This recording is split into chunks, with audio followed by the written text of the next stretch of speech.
É uma daquelas imagens clássicas que todos nós já vimos num filme ou até na vida real, não é? Alguém começa a ter um ataque de pânico, a respiração fica curta, muito ofegante, o peito sobe e deixa um ritmo alucinante, o ar parece faltar. Uhum. É a hiperventilação clássica. Exato. E qual é a reação imediata de quem está à volta? É logo correr para ir buscar um saco de papel pardo e pedir à pessoa para respirar lá para dentro. Quer dizer, a ideia médica tradicional que nós absorvemos culturalmente é de que essa hiperventilação é um problema grave.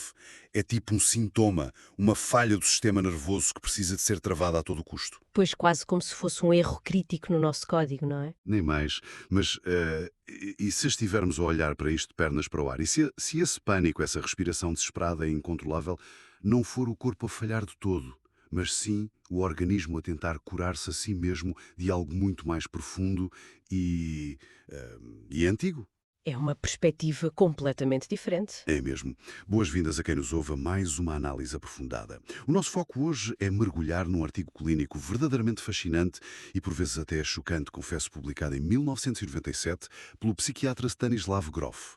Vamos explorar as manifestações físicas das perturbações emocionais. E a missão desta nossa sessão, pronto, é perceber a ligação profunda entre a mente, a respiração e os sintomas inexplicáveis. E tentar perceber como estados não ordinários de consciência conseguem, por vezes, curar aquilo em que a medicina tradicional mal consegue tocar. Sem dúvida. Mas olha, é um tema que exige uma enorme abertura mental, certo? Completamente. O que vamos discutir hoje não é só um pequeno ajuste à teoria médica. É uma mudança radical de paradigma. Desafia a nossa compreensão básica de como a biologia, a dor e a memória comunicam entre si. Porque, tradicionalmente, a psiquiatria e a medicina geral andaram sempre em carris separados. Pois andaram. Mas este material obriga-nos a juntar as peças, estás a ver? A ver o corpo humano como um arquivo histórico vivo. Ok, vamos desconstruir isto. A noção de que a nossa mente afeta o nosso corpo não surgiu ontem. Já todos ouvimos dizer que o stress causa úlceras. A base disto remonta à antiguidade, verdade? Sim, sem dúvida. Historicamente, a medicina sempre teve esta intuição.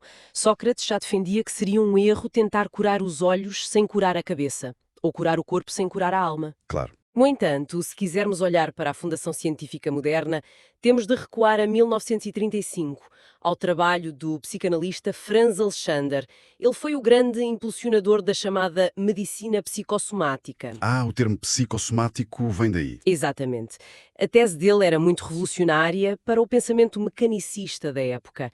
Ele propôs que conflitos psicológicos crónicos podiam, em pessoas com certas vulnerabilidades orgânicas, gerar alterações fisiológicas reais e palpáveis. Estávamos a falar de coisas como asma, artrite reumatoide, hipertensão. Ou seja, coisas muito físicas. Para quem está desse lado a tentar visualizar o conceito, imaginem que o nosso corpo é o painel de instrumentos de um carro, o tabuleiro. A emoção reprimida, aquele trauma de infância não resolvido, é o problema mecânico no motor. Uhum, boa analogia. Mas o sintoma físico, tipo a enxaqueca constante ou a dor lombar que não passa com fisioterapia nenhuma, é apenas a luz vermelha de aviso a piscar no ecrã. A medicina convencional passa a vida a tentar desligar a luz com analgésicos, mas o motor continua lá atrás a deitar fumo. Essa analogia é perfeita para entender a frustração clínica de meados do século XX. Os psiquiatras sabiam que o motor estava avariado, mas queriam perceber a mecânica exata da coisa, sabes? Como é que um problema emocional específico decidia qual a luz que ia acender no tabuleiro? Pois, porque é que um tem asma e o outro tem uma úlcera? Exato. Historicamente, a psiquiatria dividiu-se em três grandes campos teóricos para tentar explicar este mecanismo. O primeiro ficou conhecido como o modelo de especificidade. A premissa era muito direta. Traços de personalidade muito concretos ou conflitos emocionais específicos causam doenças específicas. Isso soa muito àquela ideia clássica, quase um estereótipo do executivo de meia-idade super agressivo e estressado que inevitavelmente acaba com problemas cardíacos. Ou a teoria de que alguém com asma tem uma figura parental sufocante na sua vida. Sim, esse era o pensamento dominante. Acreditava-se numa tradução simbólica muito literal entre a mente e o órgão. Mas depois surgiu um segundo campo, o modelo de não especificidade, que teve no investigador Hans Selye o seu grande defensor. E o que é que ele dizia? O Selye olhou para os dados e disse: não, o corpo não é assim tão poético. Ele argumentava que qualquer tipo de stress crónico e severo, seja estar numa trincheira de guerra, passar por um divórcio doloroso ou até exaustão física extrema, gera um estado de ansiedade difusa. Certo. É esse estado geral de alarme contínuo que esgota o sistema imunitário e nervoso, levando à doença, independentemente de qual foi o gatilho original. Espera aí, mas se um modelo diz que a causa tem de ser muito específica e o outro diz que literalmente qualquer stress serve, como é que a ciência médica resolveu este impasse? Qual deles tinha razão? Essa é a grande questão. A verdade é que nenhum conseguia explicar tudo, o que deu origem ao terceiro campo, que é o modelo de especificidade de resposta individual. Os investigadores começaram a notar que os seres humanos, desde bebés, têm padrões biológicos de resposta ao stress completamente diferentes. Ah, interessante. Sim. Perante o mesmo susto, uma criança chora e tem logo uma indisposição estomacal, o chamado reator gástrico, enquanto outra fica super pálida e com o coração a bater a 1000 a hora, um reator cardíaco. A teoria propunha que o tipo de stress não importa. O que importa é o canal biológico pré-definido que o nosso corpo usa para descarregar essa tensão. Ok, isso faz todo o sentido do ponto de vista fisiológico, mas há aqui um enorme elefante na sala. Se o problema fosse apenas um conflito psicológico, fosse ele simbólico ou de desgaste geral, então a terapia clássica pela fala deveria ser a cura milagrosa para tudo, não é? Em teoria, sim. A pessoa deitava-se no divã do psicanalista, falava sobre o divórcio ou sobre a tal mãe sufocante, tinha uma epifania intelectual e a asma ou a úlcera desapareciam para sempre. Mas sabemos que a realidade clínica nos consultórios não é essa de todo. A terapia pela fala, na maior parte das vezes, não desliga a luz do tabuleiro. Porquê? Porque lhe falta o corpo. Fica só pela mente analítica. E é aqui que o trabalho do Stanislav Grof entra como um sismo nesta área. A grande crítica de Grof às escolas psicodinâmicas tradicionais é que elas se focaram de forma quase obsessiva nos traumas psicológicos. O que nos disseram, como nos fizeram sentir. Exatamente, os abandonos emocionais, as palavras, mas ignoraram olimpicamente o impacto do trauma puramente físico. O corpo como receptor de forças mecânicas e biológicas extremas. O Grof baseou-se muito no trabalho pioneiro e, incrivelmente controverso do Wilhelm Reich. Wilhelm Reich é um nome que a história da medicina tratou com muita complexidade. Eu falava de algo chamado armadura de caráter, certo? Como é que isso funciona a nível muscular? O Reich observou que a memória de um evento traumático não fica apenas guardada nos neurónios do cérebro. Um medo intenso provoca uma contração física. Pensemos num animal assustado, os músculos contraem-se, a respiração se estém-se, ele prepara-se para fugir ou lutar. A clássica resposta de luta ou fuga. Pois, e se essa energia não for descarregada? Por exemplo, se a criança não puder fugir de um procedimento médico doloroso, essa tensão biológica, essa energia de sobrevivência, fica literalmente bloqueada nas fáscias musculares e nos tecidos. Ano após ano de tensões acumuladas criam uma rigidez física no corpo. Uma armadura que limita a respiração e o fluxo de sangue. Mas o Grof foi ainda mais longe que o Reich, não foi? Ele estruturou isso de uma forma fascinante nas fontes que lemos, criando o conceito dos sistemas COEX. Sim, os sistemas de experiência condensada. O que o Grof descobriu após milhares de sessões clínicas é que os nossos traumas, físicos e emocionais, não estão espalhados pelo corpo de forma aleatória. Eles agrupam-se em constelações, ou sistemas COEX, ligados por uma mesma emoção ou sensação física básica. E ele divide isso em níveis, não é? Exato. Estes sistemas operam em 3 níveis de profundidade. O primeiro nível é o biográfico, engloba tudo desde a infância até ao presente. Uma operação às amígdalas sem anestesia adequada aos 4 anos, um acidente de carro onde o peito bateu no volante ou um episódio de quase afogamento na piscina. Ok, é aqui que a coisa fica realmente interessante. Porque o segundo nível já não lida com acidentes de infância. Deixa um território que a medicina convencional ignora por completo, que é o nível perinatal. Ou seja, as memórias do nosso próprio nascimento. Mas, vamos ser céticos por um segundo. Claro, faz parte. O cérebro de um bebê a nascer mal tem mielina. As estruturas de memória de longo prazo, como o hipocampo, não estão desenvolvidas de todo. Como é que um adulto pode ter uma dor crónica nos ombros que é alegadamente a memória do seu próprio parto? Como é que o corpo se lembra disso? Essa é a resistência natural que a maioria dos neurologistas apresenta, e com razão, dentro do seu modelo. Mas a questão é que não estamos a falar de memória declarativa. Do género, eu lembro-me da cara do médico que me fez do parto.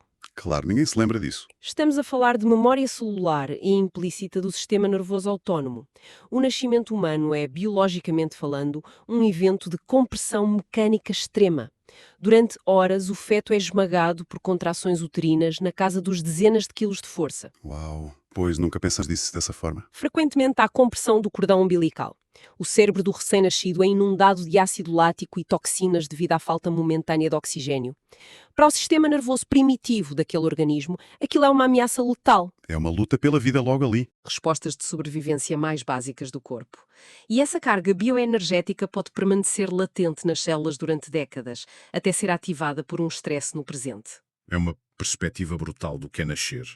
E depois há o terceiro nível do COEX, que é o que me deixa mesmo a pensar. O nível transpessoal. O que é que vem para lá do próprio nascimento? Pronto, o domínio transpessoal inclui aquilo que o Carl Jung chamava de inconsciente coletivo. Envolve material filogenético, ou seja, a ideia de que o nosso DNA guarda ecos das respostas de sobrevivência da evolução da nossa espécie ao longo de milhões de anos. E envolve também arquétipos, memórias dinâmicas históricas da opressão ou mesmo episódios que os pacientes experienciam vividamente como memórias de vidas passadas. Ok, vamos trazer isto para o chão, para a prática clínica, porque a teoria sem exemplos é difícil de mastigar. As fontes fornecem-nos 3 casos de estudo absolutamente impressionantes conduzidos pelo Groff. Sim, casos muito bem documentados. Na altura, e estamos a falar do período em que a terapia psicadélica assistida ainda era legal em contexto clínico e mais tarde usando a respiração holotrópica, o objetivo não era conversar sobre o sintoma, era mergulhar nele. Olhamos para o caso do Norbert. Ah, o psicólogo? Isso, um psicólogo de 51 anos que sofria de dores excruciantes e crónicas nos ombros e nos músculos do peito. Ele fez todos os exames possíveis, raios-x, ressonâncias magnéticas. A medicina dizia-lhe, o seu corpo está ótimo, mas a dor continuava lá, a destruir-lhe a vida. O caso do Norbert é a ilustração perfeita de um sistema coexas desempacotado em tempo real. Durante a sessão terapêutica em estado alterado de consciência, em vez de ele tomar um relaxante muscular, pediu-se que sentisse a dor na sua plenitude. Que não fugisse dela. Exato.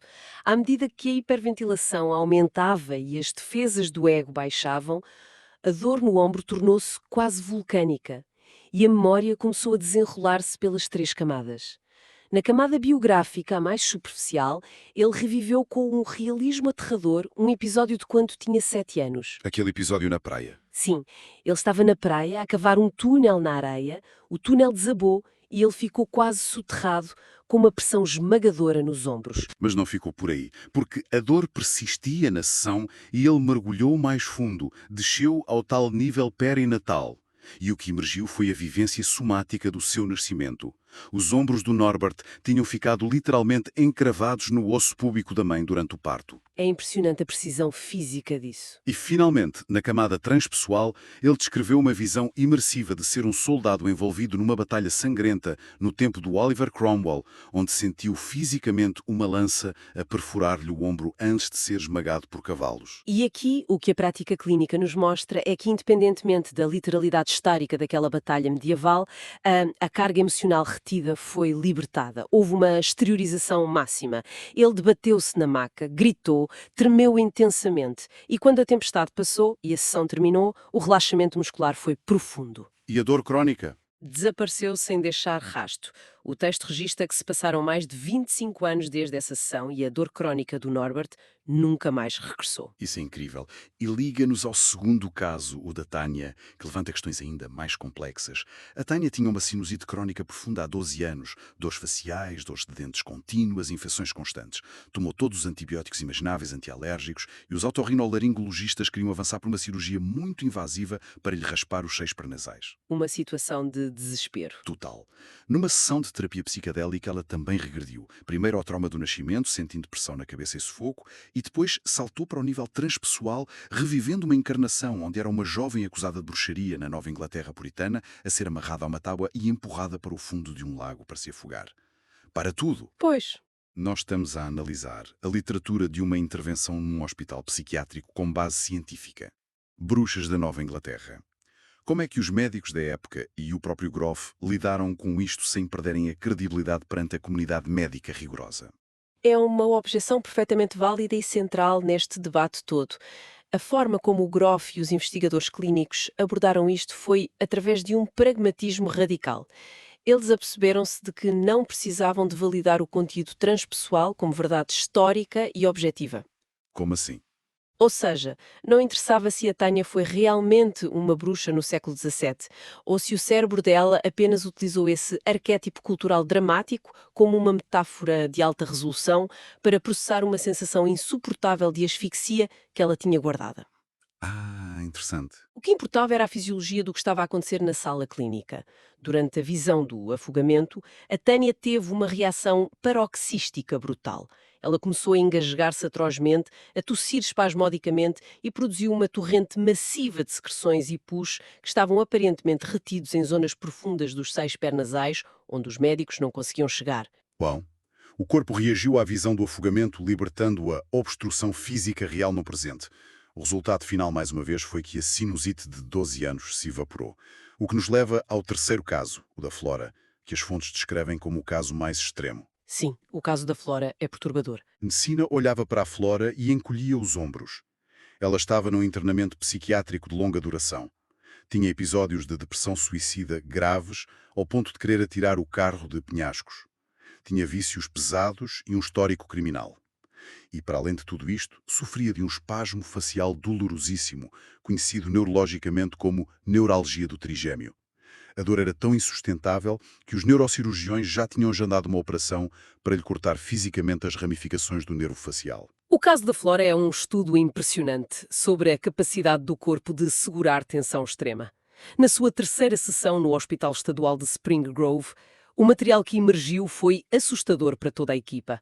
A dor facial dela transformou-se numa contratura muscular generalizada no rosto, que os psiquiatras descreveram como uma máscara do mal. Só o nome dá arrepios. E não era só a expressão. A voz dela mudou por um tom masculino e gutural, assumindo uma identidade quase demoníaca. Ela começou a verbalizar acusações e a chantagear o terapeuta com informações da vida privada dele a que ela, logicamente, não deveria ter qualquer acesso. E o mais incrível é que o terapeuta admite, no próprio relato clínico que lemos, que sentiu um medo metafísico paralisante. Ele conta que pensou sair da sala de tratamentos e ir buscar um crucifixo. Pois foi. Ele tentava convencer o seu lado científico de que, se a paciente estava a manifestar um arquétipo de possessão demoníaca, então o símbolo da cruz poderia funcionar como uma intervenção psicológica à medida.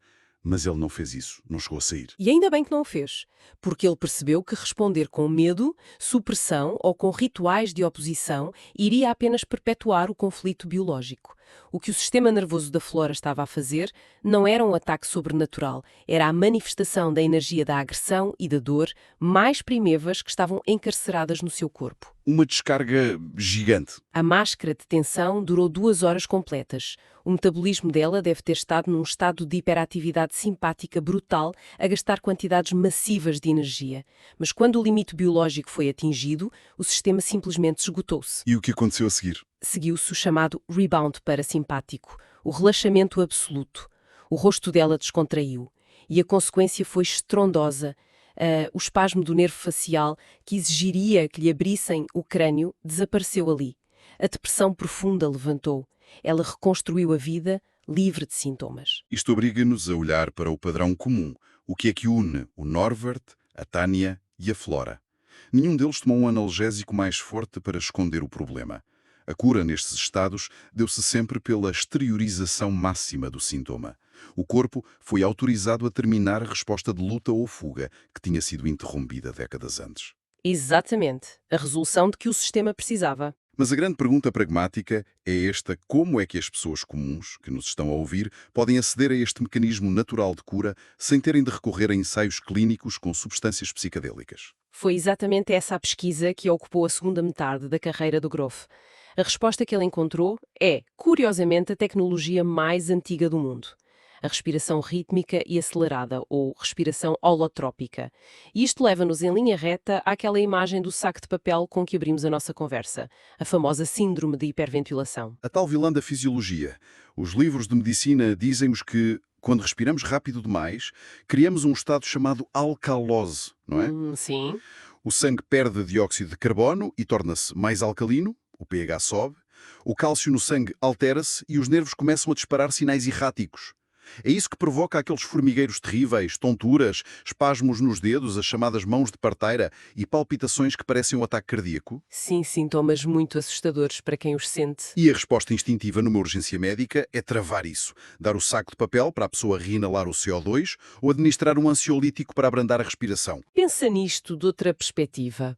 A abordagem clínica clássica viu na hiperventilação a causa de todos estes sintomas de pânico. A mensagem para o paciente é tipo: o teu corpo está a descontrolar-se, aprende a respirar devagar para voltares ao normal.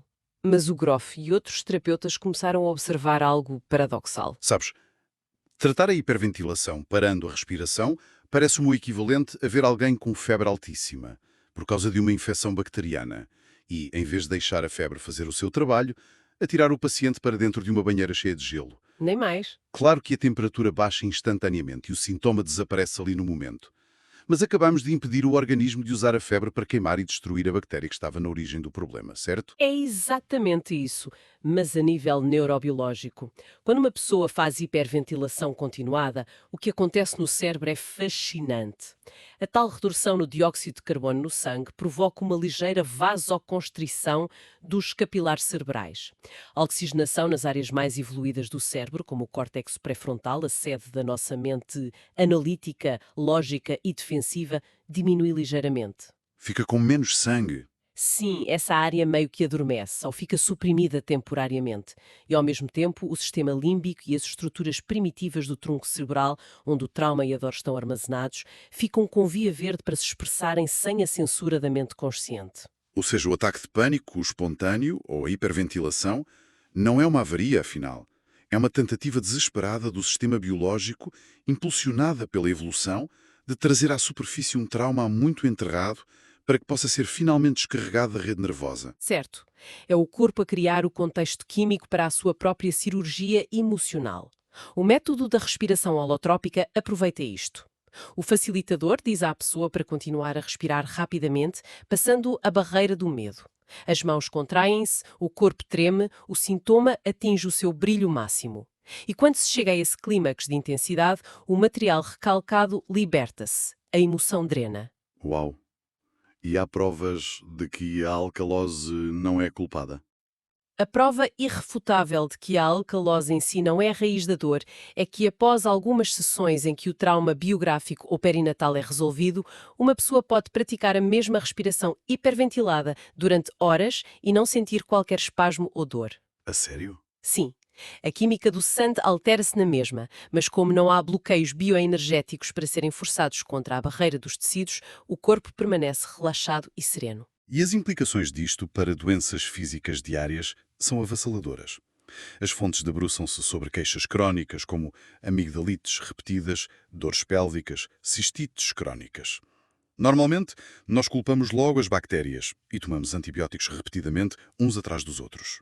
É a nossa resposta padrão. Mas o autor sublinha que muitas dessas bactérias já vivem na nossa flora natural. Elas tornam-se patogénicas quando a vitalidade dos tecidos locais cai. E a pergunta é, por que é que essa resistência cai numa zona específica do corpo? O texto aponta para a bioenergia. Se existe um trauma ou emoção não resolvida relacionada com a zona da garganta ou com o sistema reprodutor, os músculos em redor dessa área mantêm-se cronicamente tensos, numa microcontração constante e inconsciente. A tal armadura do Reich. Exato. A armadura. Esta armadura provoca vasoconstrição contínua. Os vasos sanguíneos ficam espremidos, o que significa que o fluxo sanguíneo é pobre. Sem bom fluxo sanguíneo, as células imunitárias, os nossos glóbulos brancos defensivos, não conseguem patrulhar essa zona com eficácia. Faz todo o sentido fisiológico. E é aí que as bactérias se instalam, na inflamação crónica. Ao respirar através desse trauma, na terapia, a tensão emocional dissolve-se, os músculos relaxam e os vasos dilatam. O sangue volta a fluir abundantemente, o exército imunitário chega ao local e a dita infecção crónica desaparece rapidamente porque o tecido recuperou a sua integridade e saúde natural. É a definição literal de holotrópico, mover-se em direção à totalidade e à unificação do sistema. Então, o que é que isto tudo significa? Ao longo destes minutos, desmontamos um material clínico que, essencialmente, pega nas regras básicas da medicina ocidental e vira-as do avesso. Descobrimos que a mente e o corpo não andam apenas de mãos dadas. Eles são o mesmo tecido, partilhando memórias que podem muito bem remontar ao momento exato em que fomos forçados a passar por um canal de parte estreito em direção à luz. É uma perspectiva profunda. Vimos que traumas puramente mecânicos encravam na nossa biologia muscular e que sintomas absolutamente terríveis, desde úlceras a nevralgias insuportáveis, podem não ser peças estragadas, mas sim tentativas heróicas do nosso sistema nervoso para comunicar a dor antiga que a nossa mente preferiu esquecer. O grande desafio ético e médico aqui é parar de silenciar todas as respostas intensas do corpo humano. E isso conduz-nos a uma reflexão final que aprofunda tudo o que desconstruímos hoje. Se aceitarmos as evidências empíricas destes estudos e percebermos que as fáscias musculares e as vias nervosas guardam os registros do nosso nascimento ou de medos ancestrais, somos obrigados a olhar para o espelho de outra forma, não é? Sem dúvida. Quantas das nossas alergias persistentes, das nossas noites mal dormidas com os dentes cerrados ou das dores nos ombros após um dia de trabalho não são, na verdade, stress atual? Quantas delas são uma narrativa antiquíssima, escrita na linguagem do tecido conjuntivo, que o nosso organismo está desesperado por nos contar? É de facto a grande questão. Se calhar, a maior chave para a nossa cura física a longo prazo não reside na prateleira iluminada de uma farmácia ou no tal saco de papel que nos cala o pânico.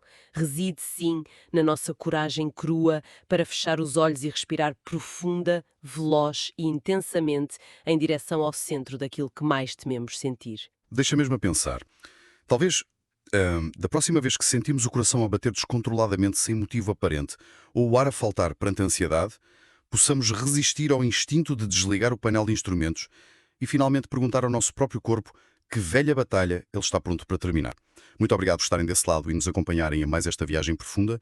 Mantenham a mente crítica, questionem sempre os vossos próprios sintomas e, acima de tudo, continuem a explorar. Até à próxima.